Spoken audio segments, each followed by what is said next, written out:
Hello and welcome to today's MSI 2023 preview video where we're going to go over the top laners.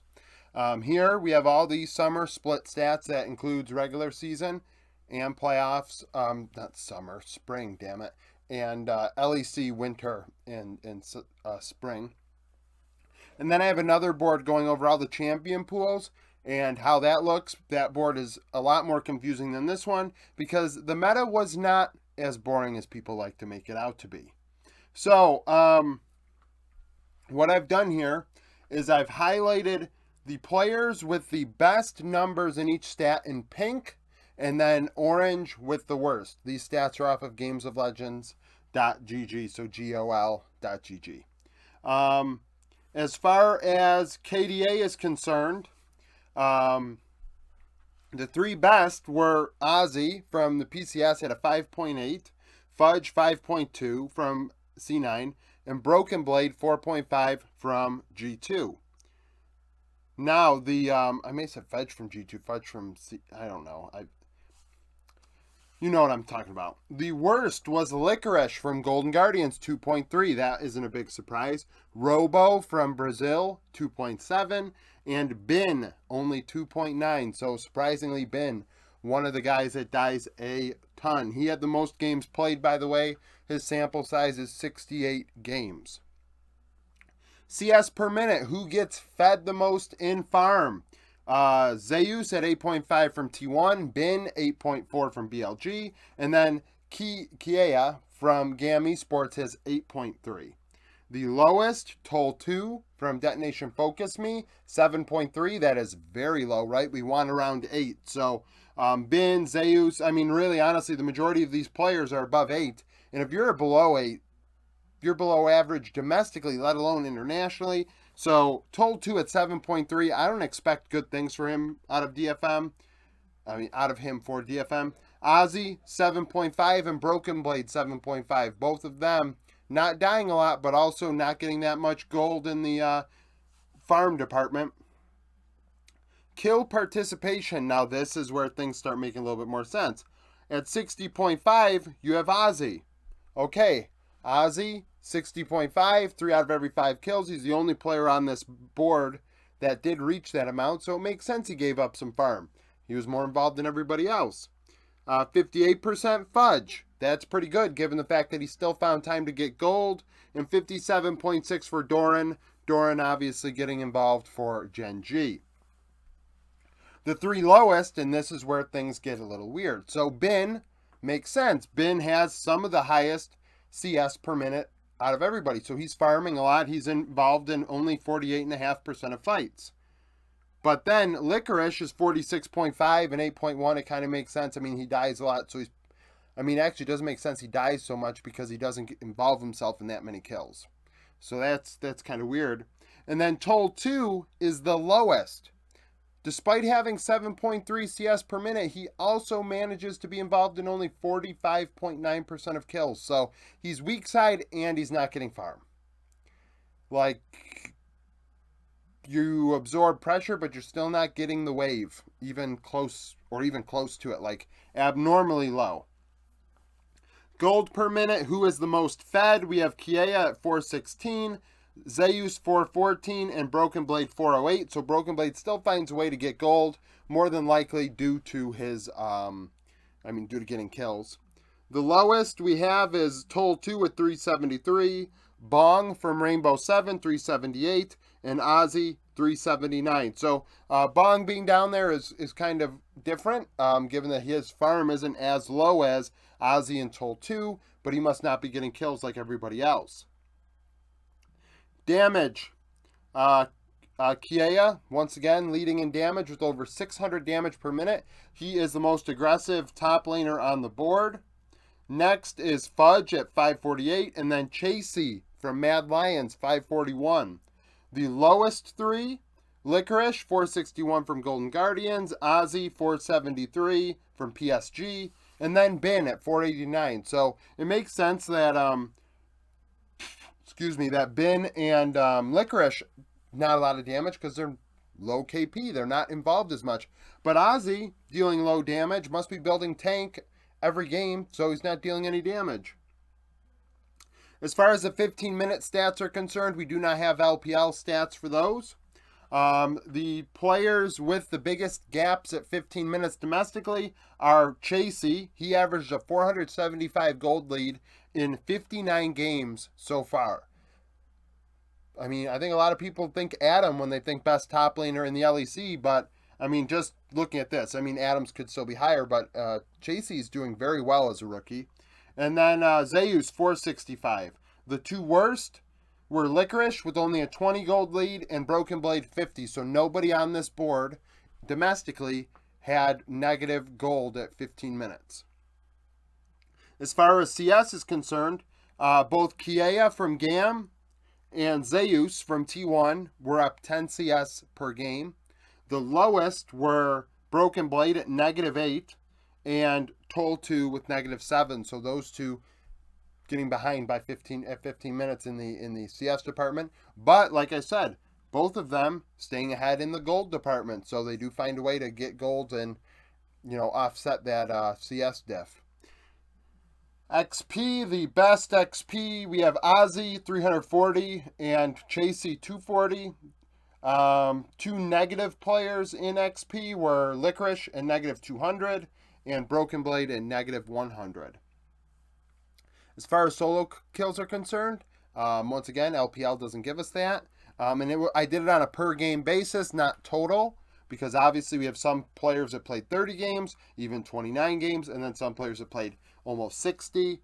The highest were Ozzy from PSG Talent. He had 15 and 31 games, and Robo, who had 15 and 29 games. I think that makes sense. Robo definitely known for his aggressiveness. But Ozzy, a lot of solo kills for a guy that didn't get a lot of gold, doesn't get a lot of farm. Maybe that's why his KP is so high. He is aggressive, trying to make plays and get solo kills. The two lowest were Licorice. He only had 6 solo kills in 35 games, and Doran from Gen G. He had 16 and 59 games. So neither one of those players overly aggressive in lane to create and get a 1v1 kill. So that's it for just covering these stats. Now I'm going to try and rank these real fast for you guys. And then go over the champion pool. So, in my opinion, easily, Toll2 is 12th. 13th, sorry. By far the worst. Excuse me. After that, it gets tough, right? So, I'm a big fan of Bong. I think Bong's very good, but these numbers are not good. So I think Bong is 12th. I think he's 12th. I think Ozzy is 11th.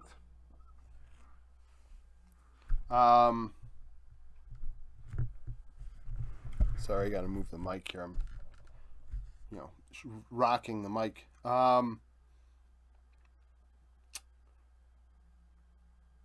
So Licorice is probably 10th. And then Robo is 9th. I think that we're getting into a territory here where there is a tier. Like those bottom three, Toll2, Bong, and Ozzy, I think are on their own. And then we're in a tier with Robo and Licorice. And Kiea. Kiea does some really nice things, but at Worlds last year, he did not show up, and that's a concern of mine. And then we get to the rest here, right? So, I really think that Broken Blade and Fudge are pretty close, but I'm gonna go Fudge 7, Broken Blade 6, Chasey 5. And the reason why I'm gonna do that, Chasey played so well this past weekend, but BB got cute, right? They've been scrimming all split long. So they've been scrimming all split long. Do we hold that against them? We do a little bit, right? But the fact of the matter is, all the crazy picks that he did with champions, which we'll get to in a minute, I mean, that willingness does matter, in my opinion. I think it's going to be a advantage that they have. And then the top 4, it's Doran 4th, Zeus third, Bin second, 369 first. 369 showed at the finals that Bin has to learn how to play other champions. So, with that in mind, we'll go to the champions board in a second, but Bin has been practicing a lot of facilitators. I think he did a lot of Scion and Gragas and Orin games in solo queue after that final. If he can figure out how to play those champions and actually be useful on them, I could see that swapping. But right now, 369 is more complete. And then you have Bin, who I really like. I think Bin's the best laner. But the problem is his champion pool does not bode well for being multi-dimensional. Zeus I have over Doran. Doran beat Zeus in the finals, but over 56 and 59 game sample, and plus watching, I do think Zeus is better than Doran. So if you want to cite 5 games as a reason to disregard 50 others, I think that you should do that in everything in life and see how that works. So that's it for that. Now on to the champion pools. Okay, now for this, you see a lot of lines on the board. I understand it is a mess. You might not even be able to make it out. But the point is, actually, the crazy part about this board is you hear that the meta was boring. It was stale. I could not list them horizontally. I had to do it vertically because there's not enough space to even develop 2 lines to fit down here because so many players played champions over here. There are what? 1, 2, 3, 4, 5, 6, 7, 8, 9, 10, 11, 12, 13, 14, 15, 16, 17, 18, 19, 20, 21, 22, 23, 24, 25, 26, 27, 28, 29, 30, 31, 32, 33, 34 champions listed here. Yeah, the meta wasn't diverse. We didn't have our MSI contenders pick 34 different champions this year. So, Orange is most played. 369 played Kesante, Renekton, and Gragas the most. A unique champion he played was Gangplank. Nobody else picked Gangplank that is at Worlds. 369 was the only one. Bin, he played Jax, Kennen, and Gnar the most. A champion that he played that not many others did was Camille. Camille wasn't played by many. Only a couple players played Camille. Zeus, Kesante, Jace, and Gnar. So pretty standard. Unique champions he played. Yasuo and Yone. Nobody else played those. He played Silas as well. Nobody else played that in top lane. So 3 unique picks for Zeus. Doran played Kesante, Jace, and Gnar the most. Same as Zeus. Unique champion, he played Ornn and Sejuani. So he and Zeus both played Sejuani, and then he was one of 3 people to pick Ornn. Broken Blade, Jax, Gragas, and Olaf were his most played. Yes, we think Robo was the guy that plays Olaf a lot. BB played it. It was one of his most played as well. Unique champions for BB. Pantheon, Karma, Action, Darius, and Kled. Yeah, he's played all those champions. If you don't pay attention to LEC, that is the stuff G2's been playing in spring because they've won in winter. A lot of weird picks. Pantheon multiple times. Kled a couple times. Darius a couple times. Karma once, I think. So, weird picks out of Broken Blade.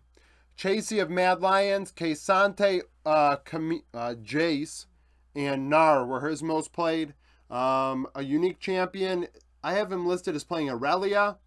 So he played Aurelia. Not many people did. I think only 4 players at this tournament played Aurelia this year. Fudge, he played Kesante, Scion, and Fiora is his most played. A unique champion that he played that not many did. I mean, he played Olaf. He played Cho'Gath. I think less people played Cho'Gath than Olaf that are here. Licorice, he played Renekton, Scion, and Malphite as his most played. He also played a bit of Olaf. And that was his champion that not many people played. Ozzy from PSG played Kesante and Gragas, and Gnar as well. Unique champion, he played Malphite. I think that's the most unique thing he played. So Ozzy, very standard champion pool that most everybody else played. Kiea from GAM Esports. We have Jax, we have Gragas, and we have Nar. No, sorry, Jax, Gragas, and Jax, Gragas, and Jace. A champion he played that not many others did. I guess Jace and Malphite. Oh, way over here. Way over here. My mistake. Licorice played Lee Sin and Garen, I believe. So, Licorice, Lee Sin, and Garen. Those are pretty out-of-the-box picks. Kiea played... No, sorry, I am so silly. I'm so silly. It was Rumble and Lee Sin. Ozzy played Garen. See, my lines are all over the place. Even see, I don't edit my content. And I'm fucking up all over the place with all my lines here. So, Licorice played Rumble and Lee Sin. Kiea played Garen. Ozzy didn't play anything special. Toll 2 from DFM. K'Sante, Sion, and Gragas were his most played. A champion he played that not many others did. Tristana. He played Tristana top. Somehow ended up with the numbers he did, playing 80 carry top in a game. I don't get it. Robo. His most played were Olaf, Aatrox, and Renekton. The Aatrox is a rare pick. Only 3 people played Aatrox. He also played Lee Sin, and he played what looks to be Rumble. So he played Lee Sin, Rumble, and Aatrox. And then lastly, we have Bong. Bong is a Korean import playing for Rainbow 7. His most played, K'Sante, Renekton, Sion. He also tried Aatrox out. He tried Aurelia out. And he tried Kled and Lee Sin. Maybe that's supposed to be Rumble and Lee Sin. Either way, Bong, a few interesting picks as well. So really what we're trying to get from this is they all played a lot of different shit this past split. So to think that it's just going to be X champion and Y champion, sorry, it's not going to happen. My 13-6 video and my spring recap video come out after MSI. I think I'm going to put it off until then. I'll do the 13-6 video sometime this week as extra content. So that's it for this. Thank you for watching. If you liked the video, like it, subscribe to the channel for daily League of Legends content, follow me on Twitter, join the Discord, become a YouTube supporter, and thank you for watching.